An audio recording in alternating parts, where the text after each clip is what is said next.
আসসালামু আলাইকুম সমস্যা থেকে আজকে ফিরে নিয়ে এসেছি পবিত্র কিতাব দিনে ইলাহি। এই কিতাব রিয়াজ আহমদ গওহর শাহীর লেখা কিতাব। এই কিতাব পড়ে শোনাচ্ছি, আপনারা মনোযোগ দিয়ে শুনুন।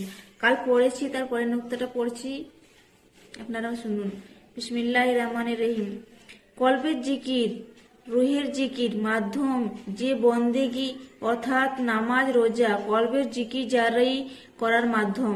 যদি কারো রুহ আল্লাহ জিকিরে লিপ্ত হয়ে যায় তাহলে তারা হলো সেসব লোকদের অন্তর্ভুক্ত যাদের হিসাব নিকাশ এবং শেষ বিচারের দিনেরাও ভয়ে নেই। আত্মার উপাসনা এবং জপের উচ্চ স্তর তাদের উচ্চ মর্যাদা নিশ্চিত করে। যেসব লোকদের আত্মাধিক অগ্রগতি হৃদয় থেকে আত্মার দিকে অগ্রসরমান, তারা দিনে ইলাহিতে পৌঁছে গেছে অথবা পৌঁছানোর পথ রয়েছে। তাদের গ্রন্থ দ্বারা নয়, বরং নূরের দ্বারা হেদায়তের দ্বারা লাভ হয় এবং নূরের দ্বারা পাপ থেকে বিরত থাকেন।